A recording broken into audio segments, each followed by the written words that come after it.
والصلاة والسلام على حبیبہ محمد وآلہ وصحبہ اجمعین۔ اعوذ باللہ من الشیطان الرجیم، بسم اللہ الرحمن الرحیم۔ ولا تقولوا لمن يقتل في سبيل الله اموات بل احیاء ولكن لا تشعرون۔ وقال في مقام آخر ولا تحسبن الذين قتلوا في سبيل الله امواتا بل احياء عند ربهم يرزقون۔ اللهم سبحانك لا علم لنا الا ما علمتنا انك انت العليم الحكيم۔ مولاي صل وسلم دائما ابدا علی حبیبک من زانت بہ الاسر۔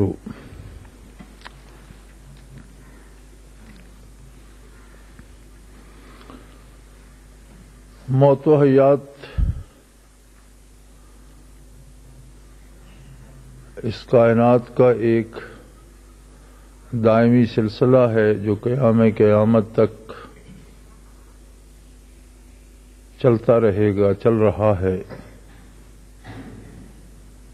ہم نے اپنی زندگی میں بے شمار لوگوں کو، بے شمار عزیز و اقارب کو موت سے ہمکنار ہوتے دیکھا، دنیا کے اس دار فانی سے دار بقا کو جاتے دیکھا، سینکڑوں لوگوں کے جنازوں میں شرکت کی، انہیں زیر زمین دفن ہوتے دیکھا۔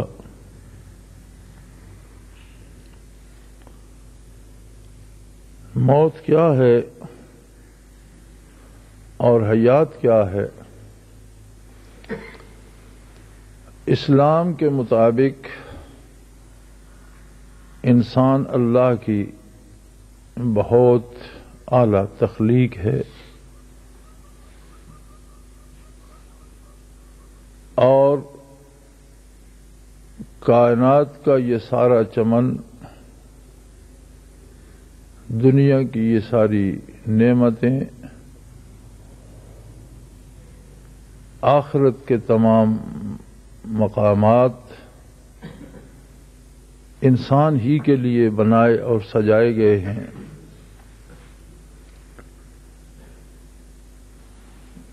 انسان کو اختیار دیا گیا ہے ایک فیصلہ کرنے کا کہ وہ دل سے کیا طے کرتا ہے، اس حقیقت کو قبول کرتا ہے کہ اللہ اس کا خالق ہے، اور دنیا کی زندگی انسانی زندگی کے ایک مختصر سا حصہ ہے۔ موت اسی طرح سے ایک تغیر ہے زندگی میں، جس طرح عدم سے ہم وجود میں آتے ہیں،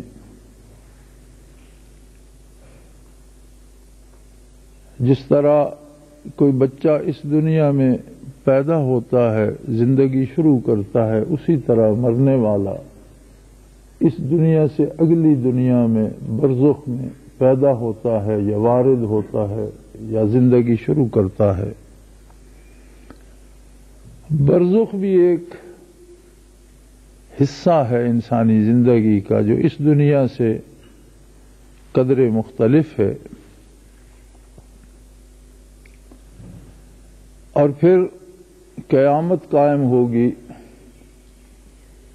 تمام ذوی الارواح کو، تمام زندہ چیزوں کو جو دنیا سے موت سے ہمکنار ہو کر گزر چکی ہوں گی، دوبارہ اللہ کریم زندگی عطا فرمائیں گے، اور پھر اس فیصلے کے عملی نفاذ کی گھڑی ہوگی جو ہم نے زندگی میں کیا ہے، کہ ہم اللہ کی خالقیت کو مان کر اس کے نبی کی اطاعت کی کوشش کرتے ہیں یا اللہ اور اس کے رسول اور اس کے دین کو ماننے سے انکار کرتے ہیں۔ انکار کرنے والوں کے لیے سزا کا فیصلہ ہوگا، متبعین کے لیے انعامات اور درجات ہوں گے، اور اس کے بعد جو زندگی شروع ہوگی اسے کبھی ختم نہیں ہونا۔ اس لیے کہ روح انسانی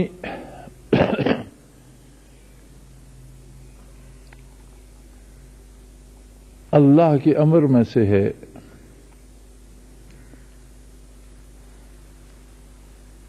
کفار مکہ یہود کے علماء کے پاس مدینہ منورہ میں اور دیگر یہودی بستیوں میں جاتے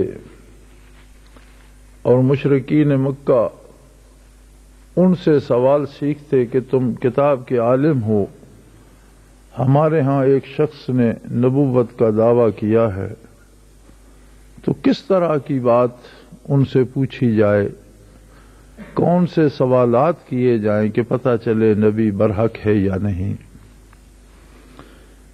ان میں ایک سوال جو یہود نے سکھایا تھا مشرکین مکہ کو یہ بھی تھا کہ نبی کے علاوہ روح کے بارے کوئی نہیں بتا سکے گا، تو تم ان سے روح کے بارے سوال کرو۔ قرآن حکیم میں موجود ہے وہ واقعہ، ارشاد ہوتا ہے یسألونک عن الروح، آپ سے روح کے بارے سوال کرتے ہیں، قل الروح من امر ربی، آپ فرما دیجئے کہ روح میرے رب کے امر میں سے ہے۔ وما اوتیتم من العلم الا قلیلا، اور انسان کو اتنا علم نہیں دیا گیا کہ اس سے زیادہ وہ سمجھ سکے۔ امر صفت ہے اللہ کی، اور امر خلق سے جدا ہے، صفات باری مخلوق نہیں ہے۔ جس طرح اس کی ذات مخلوق نہیں ہے اسی طرح اس کی صفات بھی مخلوق نہیں ہے۔ کوئی صفت اللہ کی ایسی نہیں ہے جو اس نے بنا کر اپنے ساتھ پیدا کر کے لگا لی ہو، بلکہ جس طرح اس کی ذات ازلی و ابدی ہے اسی طرح اس کی صفات بھی ساری ازلی و ابدی ہے۔ اور قرآن حکیم میں ارشاد ہوتا ہے وَلَهُ الْخَلْقُ وَالْأَمْرُ، مخلوق بھی اسی کی ہے اور امر بھی اسی کے لیے ہے۔ اس سے پتہ چلتا ہے کہ امر مخلوق نہیں ہے، مخلوق سے الگ وصف باری ہے، اللہ کی صفت ہے۔ اس پر بڑا شور ہوا، خلق قرآن کا مسئلہ اٹھا امام احمد بن حنبل رحمۃ اللہ تعالی علیہ کے زمانے میں،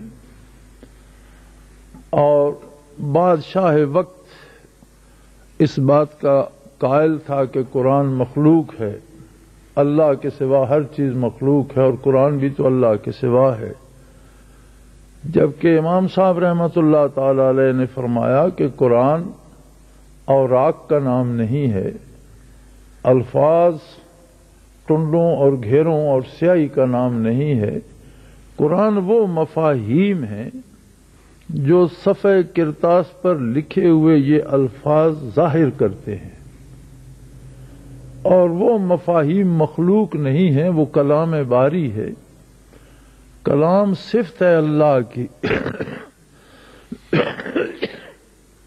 لہذا جس طرح اللہ مخلوق نہیں ہے اس کی کوئی صفت بھی مخلوق نہیں ہو سکتی۔ اس پر بڑا جبر ہوا۔ امام احمد ابن حنبل رحمۃ اللہ تعالی علیہ، عاصم نامی ایک ڈاکو تھا، اس کی مغفرت کے لیے دعا فرمایا کرتے تھے۔ تو کسی نے پوچھا کہ حضرت وہ تو بڑا بدنام ڈاکو تھا اور آپ اس کے لیے دعائیں کرتے ہیں. تو فرمانے لگے مجھے جب گرفتار کر کے خلیفہ وقت کے سامنے لے جایا جا رہا تھا خلق قرآن کے مسئلے میں، اور بڑے بڑے فاضل مجھے یہ مشورہ دے رہے تھے کہ آپ وقتی طور پر مان لیں، بادشاہ سے کیوں ضد کرتے ہیں، یہ تو محض بادشاہ کا عقیدہ ہے اور وہ سب سے جبرن منوانا چاہتا ہے، تو عامت المسلمین تو نہیں مانیں گے. لوگ کوئی بادشاہ کے قیدی تو نہیں ہے کہ جو بادشاہ کا عقیدہ ہے سب کا وہی ہو، لہذا لوگ نہیں مانیں گے اور آپ محض سزا برداشت نہ کرتے رہیں، مصلحت آمیزی کا رویہ اختیار کریں اور جو بادشاہ کہتا ہے مان لیں. تو کہتے ہیں مجھے سوار کر کے لے جایا جا رہا تھا، زنجیریں ڈالی ہوئی تھیں، پاؤں میں گردن میں بیڑیاں تھیں، توق تھے. تو راستے میں وہ ڈاکو کھڑا تھا، اس کا ایک ہاتھ کٹا ہوا تھا اور ایک پاؤں کٹا ہوا. تو اس نے مجھے پکار کر کہا کہ اے امام، میں ایک ڈاکو تھا، ایک بدکار آدمی تھا، ڈاکہ اور چوری میرا پیشہ تھا اور ہے. میرے اس پیشے میں نے بڑی قید بھی کاٹی. بادشاہ نے میرا ایک طرف کا پاؤں کٹوا دیا اور دوسری طرف کا ہاتھ. اس کے باوجود میں اپنے پیشے سے باز نہیں آیا، اگرچہ میں حق پر نہیں تھا، لیکن میں ساری سزائیں جھیلنے کے بعد پھر ویسا ہوں. اور آپ تو حق پر ہیں، ایسا نہ ہو کہ بادشاہ کی سزاؤں سے ڈر کر آپ حق کا ساتھ چھوڑ دیں. وہ فرماتے تھے مجھے ان علماء سے اس ڈاکو کی بات پسند آئی جو مصلحت آمیزی کا مشورہ دیتے تھے. امام احمد رحمۃ اللہ علیہ کو جو سزائیں دی گئیں ان میں ایک سزا یہ بھی تھی کہ کمر سے ان کی کھال ادھیڑ کر اس میں کنکریاں بھر دی جاتی ہیں اور اوپر سے درے لگائے جاتے ہیں. وہ ایک ہی جواب فرماتے تھے، ایتونی شیئم من کتاب اللہ، اللہ کے قرآن سے کوئی دلیل میرے سامنے لاؤ تو میں مانوں گا، تمہاری سزا سے نہیں مانوں گا.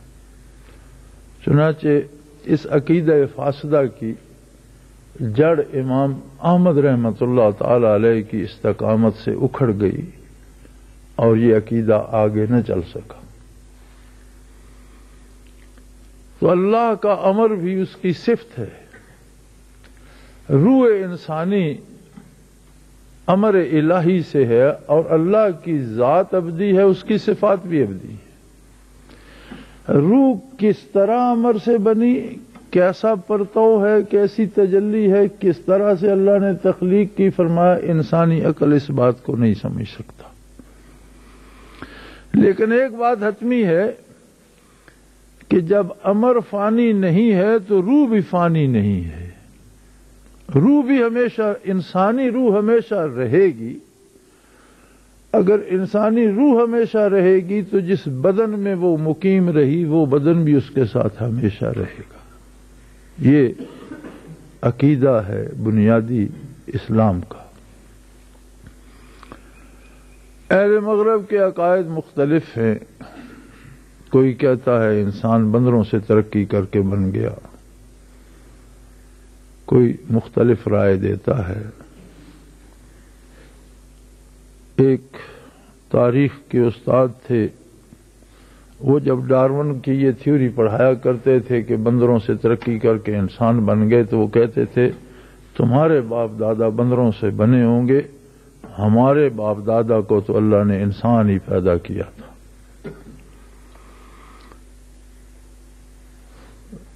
تو حقیقی زندگی تو قیامت کے بعد شروع ہوگی، اور بدن کا جو ذرہ بدن کا حصہ رہ چکا ہے روز محشر وہ بدن کے ساتھ ہوگا. خواہ وہ بالوں کی صورت میں ہم ترشوا کر پھینک دیتے ہیں یا ناخنوں کی صورت میں کٹا کر پھینک دیتے ہیں. موت کے بعد ایک نئی زندگی شروع ہوتی ہے برزخ میں. اور اس زندگی میں تبدیلی یہ آتی ہے کہ اس عالم میں روح ہمیں نظر نہیں آتی، روح پس منظر میں ہوتی ہے، اور سامنے بدن ہوتا ہے، مکلف بالذات بدن ہوتا ہے، اور روح اس کے پیچھے ہوتی ہے۔ سائنس، موجودہ سائنس جو ہے، اس نے بڑا عرصہ روح کے وجود کا، روح کے ہونے کا انکار کیا، لیکن اب جب اعضاء کی تبدیلی کا اور آنکھوں وغیرہ کے، مرنے والے کی آنکھوں کو دوسروں کے لگانے کا، اور اعضاء و جوارے کے دل کو لگانے کا یا مختلف اعضاء لگانے کا عمل شروع ہوا، تو سائنس کو ماننا پڑا کہ آنکھ میں جو مادی چیزیں ہیں، جو مادی اجزاء ہیں، اگر وہ خراب ہوتے تو پھر تو کسی زندہ کو لگانے سے اس کے ساتھ بھی کام نہ کرتی۔ جب ایک آدمی مر جاتا ہے، اس کی آنکھ دیکھنا چھوڑ دیتی ہے، اگر وہ خراب ہونے سے پہلے نکال لی جائے اور دوسرے آدمی کے ساتھ لگا دی جائے تو وہ دیکھنے لگتی ہے۔ اس کا مطلب ہے کہ کوئی چیز اور ہے جو اعضاء و جوارے کو زندہ اور قائم رکھتی ہے۔ یقیناً وہی روح ہے کہ اس میں روح موجود ہے، اس میں روح نہیں ہے، وہاں آنکھ نہیں دیکھ سکتی، یہاں لگاؤ تو دیکھ لیتی ہے۔ تو آج سائنس کو بھی مجبوراً روح کا اقرار کرنا پڑا کہ کوئی چیز ہے، لیکن اللہ و اللہ کے حبیب صلی اللہ علیہ وسلم نے، اللہ کی کتاب نے یہ وضاحت کر دی کہ روح انسانی کو بدن میں اللہ کریم بھیجتے ہیں، وہ دنیا میں رہتا ہے، نیک اور بد کا فیصلہ اپنی پسند سے کرتا ہے، زندگی ختم ہوتی ہے تو روح بدن سے الگ ہو جاتی ہے۔ روح کے الگ ہو جانے سے بدن تباہ ہو جاتا ہے، خراب ہونا شروع ہو جاتا ہے، گلنا سڑنا شروع ہو جاتا ہے۔ مختلف مادے ہیں جن میں سے جب روح الگ ہوتی ہے تو وہ اپنی حیت برقرار نہیں رکھ سکتے اور بالآخر خاک بن جاتا ہے، لیکن برزخ میں مکلف بالذات روح ہو جاتی ہے اور بدن اس کے تابع ہو جاتا ہے۔ وہ ذرات کہیں بھی چلے جائیں، برزخ ایک عارضی قیام گاہ ہے، ایک ٹرانزٹ کیمپ ہے جہاں لوگ قیامت کا انتظار کرتے ہیں۔ وہاں کی رہائش بھی بندے کی حیثیت کے مطابق ہے، مومن ہے اور وہ نجات میں ہے، پھر اس کے اپنے اپنے درجات ہیں، اس کے مطابق ہے۔ کافر ہے، پھر اس کے اپنے اپنے گناہ ہیں اور ان کے مطابق اس کے درجات ہیں۔ اگر برزخ میں روح کو مجرم قرار دیا جاتا ہے اور وہ سزا پاتی ہے تو یہ سزا قیامت کی سزا نہیں ہے، بلکہ یہ سزا ایسے ہے جیسے کوئی حوالاتی مقدمے کا فیصلہ ہونے سے پہلے حوالات میں قید ہوتا ہے، پھر سزا ہو جاتا ہے تو جیل میں چلا جاتا ہے۔ اسی طرح اگر اس پر مشکلات آتی ہیں تو جو حصہ اس کے بدن کا، جو ذرہ اس کے بدن کا حصہ رہ چکا ہے، وہ دنیا میں کسی مادی، کسی صورت میں وہ جل جائے، کسی جانور کے پیٹ میں چلا جائے، ہوا میں ہو یا زمین میں دفن ہو، روح کا رابطہ بدن کے ذرات کے ساتھ رہتا ہے، اور اگر روح پر عذاب ہو رہا ہے تو ان ذرات پر بھی عذاب کی کیفیت وارد ہوتی ہے۔ اسی طرح نجات میں جو روح ہوتی ہے اسے جو آرام برزخ میں ملتا ہے، تو جو ذرات بدن کے اس کے دنیا میں کہیں بھی بکھر جائیں، ان ذرات سے اس کا رابطہ رہتا ہے اور ان ذرات کو بھی وہ راحت نصیب ہوتی رہتی ہے۔ یہ تو عام انسان کی موت ہے، لیکن کچھ لوگ ایسے ہوتے ہیں جن کے بارے قرآن حکیم کی آیات میں نے تلاوت کی ہیں، جن کے بارے اللہ کریم نے فرمایا وَلَا تَقُولُوا لِمَن يُقْتَلُ فِي سَبِيلِ اللَّهِ أَمْوَاتٌ، اللہ کی راہ میں جو قتل ہوتے ہیں ان کو مردہ نہ کہو۔ لفظ قتل کا استعمال کیا ہے قرآن حکیم نے۔ قتل سے مراد ہے کہ اسے کسی آلے سے، کسی مشین سے، کسی زہر سے، کسی طریقے سے غیر فطری موت مارا گیا، وہ مر گیا، اس کا جنازہ ہوا، اسے دفن کر دیا گیا، لیکن اگر وہ اس جرم میں مارا گیا ہے کہ وہ اللہ کی توحید کا علمبردار تھا، حق پر تھا، اہل باطل نے اسے حق کو مٹانے کے لیے اس بندے کو مٹانا ضروری سمجھا، تو اللہ کریم فرماتے ہیں اسے مردہ نہ کہو، وہ زندہ ہے۔ کیسے زندہ ہے؟ بل احیاء ولکن لا تشعرون، فرمایا پھر وہی بات آ گئی کہ انسانی عقل اس فلسفے کو نہیں سمجھ سکے گی، اگرچہ وہ زندہ ہے، آپ نے قبر میں دفن کر دیا، معاملہ دنیاوی زندگی کا ختم ہو گیا، وہ برزخ میں چلا گیا، موسم برزخ کے کھانا پینا برزخ کا ہے اس کا، لیکن اس کا تعلق اس کے بدن کے ساتھ اتنا ہی مضبوط ہے جتنا اس دنیاوی زندگی میں ہوتا تھا، ورنہ روح تو سب کی باقی رہتی ہے، روح تو کافر کی بھی باقی رہتی ہے، بدن گل سڑ جاتا ہے، اور پھر اگر عذاب والی روح ہے تو بھی بدن کے ساتھ اس کا ایک تعلق تو رہتا ہے کہ اس تک وہ کیفیات پہنچتی رہیں، لیکن شہید کی روح اتنا مضبوط تعلق اس کے بدن کے ساتھ رکھتی ہے کہ اس کا بدن گلتا سڑتا نہیں ہے۔ جس طرح دنیا میں زندگی کی حرارت تھی، اسی طرح اس کی حرارت بدن میں موت کے بعد بھی موجود رہتی ہے، اور اس سے اعلیٰ ترین، شہید سے اعلیٰ ترین مقام ہے انبیاء علیہم الصلاۃ والسلام کا، کہ انبیاء کی روح قبض نہیں کی جاتی، انبیاء کی روح وجود اطہر سے الگ نہیں کی جاتی، جو ہے حیات النبی کا جو مسئلہ چھڑا رہتا ہے۔ اب کوئی یہ نہیں کہہ سکتا کہ نبی علیہ الصلوۃ والسلام کا وصال نہیں ہوا، آپ کا جنازہ نہیں ہوا، آپ کو روضہ اطہر میں دفن نہیں کیا گیا، لیکن اس کے باوجود آپ کی حیات ویسی ہی ہے جیسے دنیا میں تھی، روح بدن اطہر سے الگ نہیں کی جاتی، اور روضہ اطہر پر جانے والوں کے لیے وہی آداب ہیں جو حضور علیہ الصلوۃ والسلام کی دنیاوی زندگی میں آپ کی بارگاہ میں کوئی حاضر ہوتا تھا تو جو آداب قرآن کریم نے اس وقت بتائے ہیں، وہی آداب روضہ اطہر کی حاضری میں بھی ہیں۔ سلام بھی دیتا ہے تو ایسے جیسے بارگاہ عالی میں حاضر ہو کر براہ راست صلاۃ و سلام پڑھا جاتا ہے، اور متعدد احادیث میں وارد ہے کہ حضور جواب بھی ارشاد فرماتے ہیں۔ یہ الگ بات ہے کہ کس کا سلام اس قابل ہے کہ اسے جواب بھی موصول ہوتا ہے، اور کس کا سلام اس قابل نہیں ہے کہ اسے جواب موصول نہیں ہوتا۔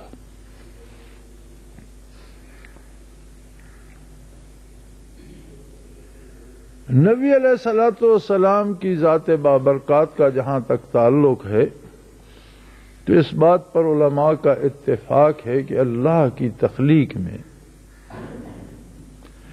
ارواح میں آپ صلی اللہ علیہ وسلم کی روح مبارک سب سے اعلیٰ تخلیق ہے، اس پائے کی کوئی دوسری تخلیق نہیں، اور ابدان میں بدن اطہر رسول اللہ صلی اللہ علیہ وسلم سب سے اعلیٰ تخلیق ہے، اس کے پائے کی کوئی دوسری تخلیق نہیں۔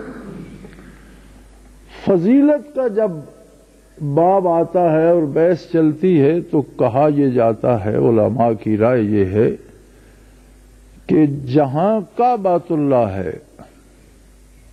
یہ وہ نقطہ ہے زمین کا جو سب سے پہلے اللہ نے تخلیق فرمایا، اور پھر اسی سے زمین پھیلائی گئی، اور یہ محبت ہے تجلیات ذاتی کا، اللہ کی ذاتی تجلیات ہر وقت اس پر جلوہ افروز رہتی ہیں، اسی لیے اس کا طواف کیا جاتا ہے، حج کیا جاتا ہے، اور آدمی روز حشر کی طرح دو انسلی چادروں میں لبیک اللہم لبیک کہتا ہے. یہ اس مقام کی خاصیت ہے، ان پتھروں، دیواروں یا چھت کی نہیں.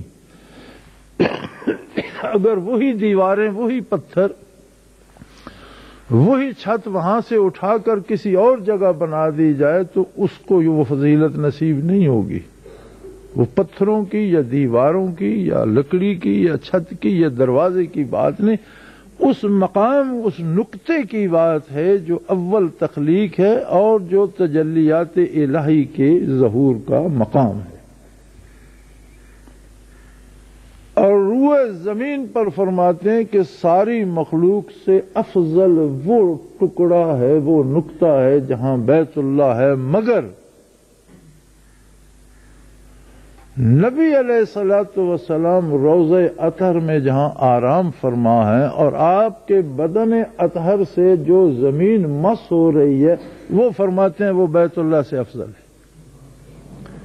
اس لیے کہ مکان کی عزت مکین سے ہوتی ہے اور جسد اطہر رسول اکرم صلی اللہ علیہ وسلم کائنات میں سب سے افضل ترین ہے. لہذا جس خاک کو یہ سعادت نصیب ہے کہ وہ جسد اطہر کے بوسے لے رہی ہے وہ بیت اللہ سے افضل ہے.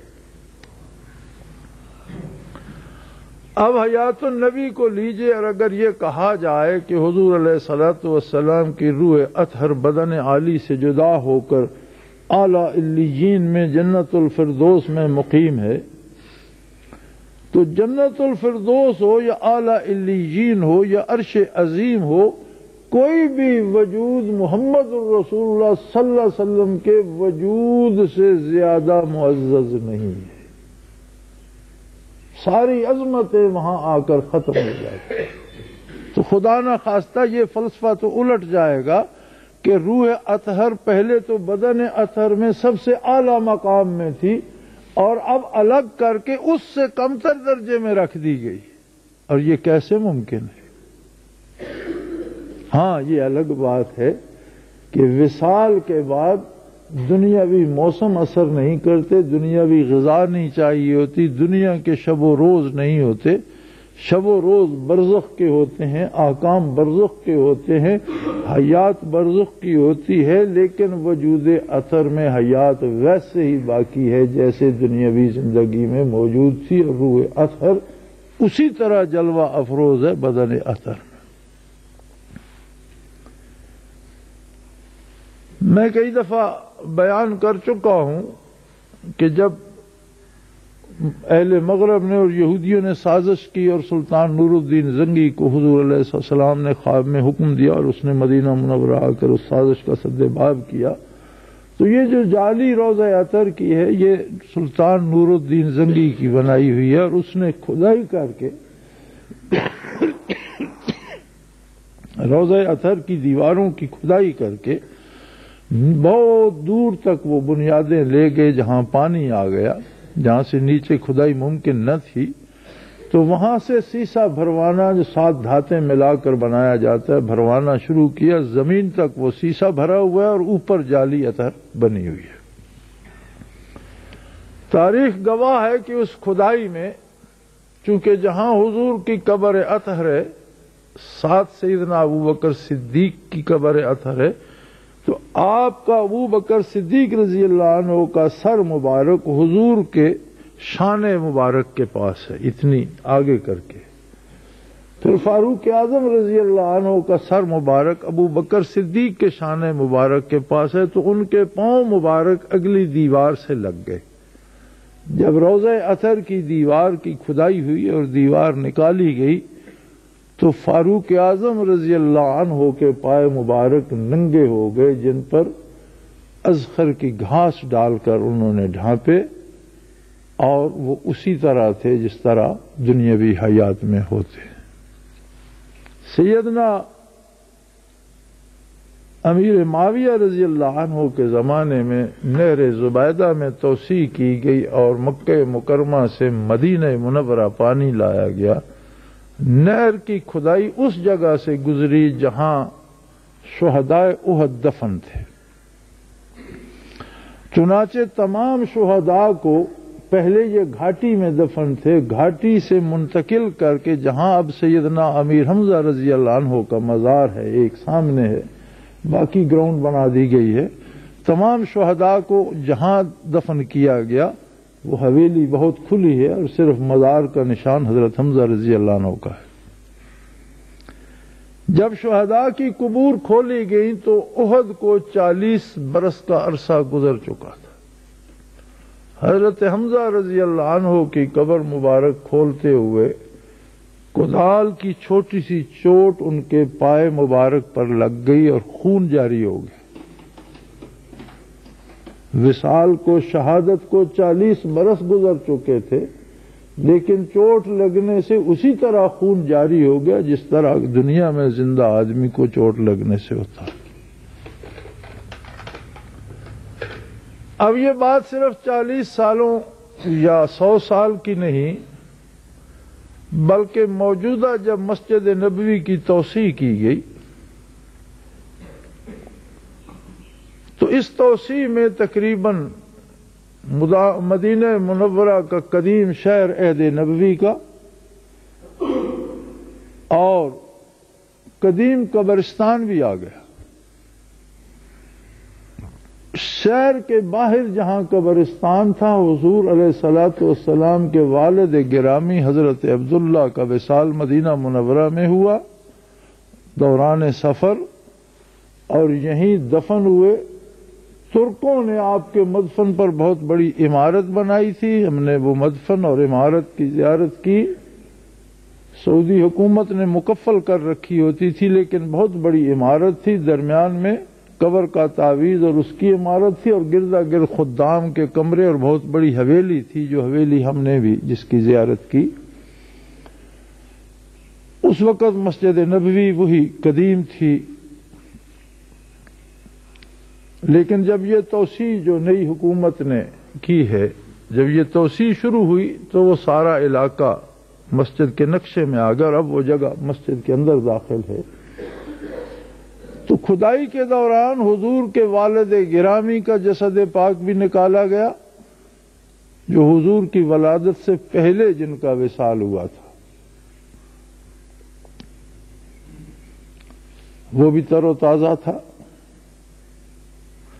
حضرت عکاشہ رضی اللہ عنہ ایک معروف صحابی تھے، ان کا جسد اطہر نکالا گیا 1400 سال بعد، وہ بھی تر و تازہ تھا۔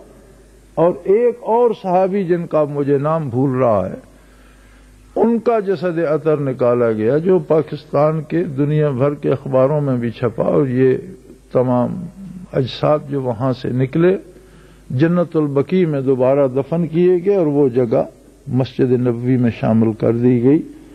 صدیاں ان کا کچھ نہ بگاڑ سکیں، بلکہ وہ اسی طرح تر و تازہ تھے، اس لیے کہ ان کی ارواح کا تعلق بدن کے ساتھ ویسا ہی تھا۔ ضمنی طور پر ایک بات آ گئی، میں عرض کرتا چلوں کہ ہمارے ہاں یہ نور نامہ ہے اور یہ فلاں ہے، فلاں چھوٹی چھوٹی کتابیں لوگوں نے لکھ کر پھیلا دیں، جن میں اس مسئلے کو بڑا اچھالا گیا ہے کہ حضور نبی علیہ الصلوۃ والسلام کے والدین مسلمان تھے یا نہیں، بلکہ معاذ اللہ کسی ایک اسی طرح کی کتاب میں تو یہ بھی لکھا گیا کہ حضور جب معراج پر تشریف لے گئے تو اپنے والدین کو جب جہنم کا ملاحظہ فرمایا تو وہاں والدین کو دیکھا اور بڑے دکھی ہو گئے۔ یہ سارے بکواس ہیں۔ حضور علیہ الصلوۃ والسلام کے والد ماجد، آپ کی والدہ محترمہ، آپ کے دادا عبد المطلب، یہ سب مسلمان تھے،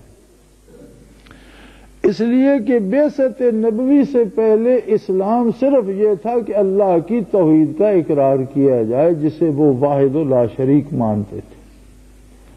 اور حضرت عبد المطلب کی توحید کا ثبوت تو ابرا کے حملے سے بھی ملتا ہے کہ جب انہوں نے قریش سے کہا کہ ہم ابرا کا مقابلہ نہیں کر سکتے، شہر خالی کر دو، قریش نے شہر خالی کر دیا، پہاڑوں پر چلے گئے، اور ابرا جہاں اب موجودہ منا ہے یہاں اس نے اپنا لشکر ٹھہرایا ہوا تھا، اور وہی منا میں وہ وادی ہے جہاں ابابیلوں نے پتھر برسائے جب وہ بیت اللہ کی طرف بڑھا۔ تو ابرا کے لشکریوں نے حضور کے دادا عبد المطلب کے کچھ اونٹ پکڑ لیے جب آپ ابرا کے پاس تشریف لے گئے. اس نے بڑی عزت افزائی کی کہ رؤسائے مکہ کے یہ سردار ہیں، قبائل مکہ کے رئیس ہیں. تو جب بات ہوئی تو آپ نے فرمایا کہ میں تو اس لیے آیا ہوں کہ میرے اونٹ تمہارے لشکریوں نے پکڑ لی ہیں اور تم ایک بادشاہ ہو، تمہارے پاس کسی چیز کی کمی نہیں ہے، تو میرے اونٹ واپس کر دو. تو ابرا بڑا حیران ہوا. اس نے کہا میں تو یہ سمجھا تھا کہ میں تمہاری عبادت گاہ اور کعبہ اور جسے تم بیت اللہ کہتے ہو اسے گرانے آیا ہوں اور تم اس کے بارے میں مجھ سے بات کرو گے. تو انہوں نے فرمایا کہ اونٹ میرے ہیں، میں اونٹوں کی بات کر رہا ہوں، اس کا ایک مالک اور ہے، وہ تم سے خود نبٹ لے گا. وہ بیت اللہ جو ہے وہ جس کا گھر ہے وہ اس کا مالک ہے، اور ہماری جرت سے باہر ہے تمہارے ساتھ لڑنا، اس لیے ہم شہر خالی کر چکے ہیں. تم جاؤ، جا کر گرا دو، اگر وہ چاہے گا تو اس کی حفاظت کر لے گا. اور وہی ہوا. صبح جب ابرا نے لشکر کو کوچ کا حکم دیا تو ابابیل آ گئے اور انہوں نے اتنے پتھر برسائے، اور اللہ کی شان کہ اس نے ابابیل کے کنکروں کو ایٹم بنا دیا یا بارود بنا دیا یا گولہ بنا دیا کہ ہاتھی پر لگتے تھے تو اس کے بھی پرخچے اڑ جاتے تھے. تو وہ وادی منا میں اب بھی موجود ہے. جب حجاج کرام وہاں سے گزرتے ہیں تو حکم دیا جاتا ہے کہ یہاں سے تیزی سے گزر جاؤ، جلدی سے. مزدلفہ اور منا کے درمیان وہ وادی اب بھی موجود ہے اور الگ ہے. اسلام میں تہذیب و کردار ایک الگ انداز سے ہے اور غیر اسلامی تہذیب و اقدار اس سے بالکل مختلف ہے. لیکن جب تک اللہ کا قرآن موجود ہے، جب تک کسی کے سینے میں ایمان موجود ہے، اس سے جذبہ جہاد کی نفی آپ کیسے کر سکتے؟ جبکہ یہی ایک جذبہ ہے جو بندے کو اسی دنیا میں جنتی ہونے کا سرٹیفکیٹ دے دیتا ہے. اب جن کے میت تک وہ سیدھا نہیں ہوتے، کون کہہ سکتا ہے کہ وہ جنت میں موج نہیں کر رہے؟ چند روزہ زندگی میں شاید انہوں نے بڑے فاقے سہے ہوں گے، بڑے دکھ سہے ہوں گے، بڑی تکلیفیں اٹھائی ہوں گی، بدن کے پرخچے اڑ گئے ہوں گے، لیکن وہ تکلیفیں ان نعمتوں کا مقابلہ تو نہیں کر سکتی جو انہیں آج نصیب ہے. اس کا مطلب ہے کہ اللہ کی رحمت آج بھی اسی طرح برس رہی ہے. محمد الرسول اللہ صلی اللہ علیہ وسلم کی برکات آج بھی اسی طرح عام ہے. نبوت آپ صلی اللہ علیہ وسلم ہی کی جاری و ساری ہے. اللہ کا قرآن موجود ہے. کچھ نہیں بدلا سوائے اس کے کہ آج کا مسلمان بدل گیا ہے، ہمارا یقین بدل گیا ہے، اور اللہ ان کے درجات مزید بلند کرے جنہوں نے اس عہد میں شہادتیں قبول کر کے مسلمانوں کے لیے پھر سے یقین اور ایمان پر قائم رہنے کی ایک زندہ مثال قائم کر دی ہے کہ قائم رہو توحید باری پر، قائم رہو اطاعت محمد الرسول اللہ پر. آج بھی وہی نعمتیں عام ہیں جو عہد نبوی میں بٹا کرتی. دنیا میں کیا ہوتا ہے، کب تک قائم رہتی ہے، کس کو حکومت دیتا ہے، کس سے چھینتا ہے، یہ اس کا اپنا نظام ہے اور وہ قادر ہے. جب چاہتا ہے حالات بدل دیتا ہے، جب چاہتا ہے بڑی بڑی حکومتوں کے پرخ سے اڑ جاتے ہیں، اور جب چاہتا ہے وہ گداگروں کو شہنشاہ بنا دیتا ہے. یہ اس کا مخلوق کے ساتھ اپنا ایک رشتہ ہے. وہ لوگوں کے ساتھ کس طرح سے برتاؤ کرنا چاہتا ہے، بندے بھی اس کے، زمین بھی اس کی، آسمان بھی اس کے، مخلوق بھی اس کی، حالات بھی اس کے. وہ قادر ہے. بندے کو اپنے بارے سوچنا چاہیے کہ میرا فیصلہ کیا ہے، میں کیا زندہ رہنا چاہتا ہوں یا میں کیا اللہ و اللہ کے رسول کی اطاعت میں رہنا چاہتا ہوں. زندگی اللہ کی توحید میں ہے، زندگی محمد رسول اللہ کی نبوت میں ہے، زندگی دین برحق میں ہے، زندگی شہادت میں ہے جس پر موت نہیں. فرمایا وَلَا تَحْسَبَنَّ الَّذِينَ قُتِلُوا فِي سَبِيلِ اللَّهِ أَمْوَاتًا، خبردار جو میری راہ میں قتل ہوتے ہیں ان کے لیے یہ سوچو بھی مت کہ وہ مر چکے ہیں. یعنی ان کے بارے گمان کرنا حرام ہے کہ یہ مر چکے ہیں. کہنا تو دور کی بات، دل میں یہ خیال لانا بھی فرمایا حرام ہے. یہ خیال بھی مت لو. بل احیاء عند ربہم یرزقون، اپنے رب کے پاس زندہ ہیں، کھاتے پیتے ہیں، انہیں بھی رزق دیا جاتا ہے. تمہارا رزق الگ ہے، ان کا الگ ہے. تمہارا جہان الگ ہے، ان کا جہان الگ ہے. لیکن شاید تم زندہ ہو یا نہیں، وہ زندہ ہے. زندگی ایمان کا نام ہے، اور جہاں ایمان نہیں وہاں زندگی نہیں ہے. اللہ کریم نے فرمایا انک لا تسمع الموتى ولا تسمع من فی القبور. مفسرین کرام فرماتے ہیں کہ اسماء وہ سننا ہوتا ہے جو نافع ہو. عربی کے اپنے قاعدے اور ضابطے ہیں. اردو میں صرف سننا ہوگا، انگریزی میں ہیئرنگ ہوگی، لیکن عربی میں سماع اور اسماع میں فرق ہے. اگر سماع ہے تو محض سننا ہے، اگر اس کے ساتھ الف آ جائے اور اسماع ہو جائے تو وہ سننا مراد ہوگا جو مفید ہو. تو سامنے کفار تھے جن سے حضور بات کرتے تھے، حضور قبرستانوں میں واعظ تو نہیں فرماتے تھے، تو جن پر بات کا اثر نہیں ہوتا تھا قرآن نے فرمایا انک لا تسمع من فی القبور لا تسمع الموتى ولا تسمع من فی القبور. جو مر چکے ہیں، جو قبروں میں ہیں، ان کو آپ کی بات اس طرح سمجھ نہیں آ سکتی کہ وہ اسے قبول کر لیں. یعنی اسماع وہ سننا جو نافع ہو، مفید ہو. تو اسی پر ایک عربی شاعر نے کہا تھا کہ اجسامہم قبل القبور قبورو، کہ قرآن نے قبر میں جانے سے پہلے ان کے بدنوں کو قبر قرار دے دیا ہے کہ ان کی روحیں مر چکی ہیں اور یہ چلتی پھرتی قبریں ہیں. اے میرے حبیب، قبر والے سن لیں تو اس پر اٹھ کر عمل نہیں کر سکتے. انہیں بھی آپ کی آواز تو سنائی دیتی ہے، بیچارے عمل نہیں کر سکتے چونکہ ارواح مر چکی ہیں اور یہ چلتی پھرتی قبریں ہیں. میرا آپ کا فیصلہ ابھی باقی ہے کہ ہم زندہ ہیں یا معاذ اللہ، اللہ معاف کرے، کہیں ہم چلتی پھرتی قبر تو نہیں، کہیں ہم پر اللہ کے ارشاد کا، نبی کے ارشاد کا کوئی اثر نہیں ہوتا. اگر نہیں ہوتا تو پھر ہم زندہ نہیں ہیں، پھر چلتی پھرتی قبر ہے. اللہ جانے اور بندہ خود جانے. میرے بارے آپ فیصلہ نہیں کر سکتے، آپ کے بارے میں رائے نہیں دے سکتا، یہ تو رب جانے. لیکن جو لوگ واقعی موت کی راہ سے گزر گئے اور ان کے وجود تر و تازہ، ان کا فیصلہ تو سامنے آ گیا کہ یہ تو زندہ ہے. قرآن نے کہہ دیا خبردار ان کے بارے سوچنا بھی مت کہ مر چکے ہیں. تو کتنے خوش نصیب لوگ ہیں جو اس عہد میں بھی توحید باری کی گواہی دے رہے ہیں، صداقت محمد الرسول اللہ کی گواہی دے رہے ہیں، صداقت کتاب الہی کی گواہی دے رہے ہیں. اللہ کریم، کاش اللہ کریم ہمیں بھی شہادت نصیب کرے.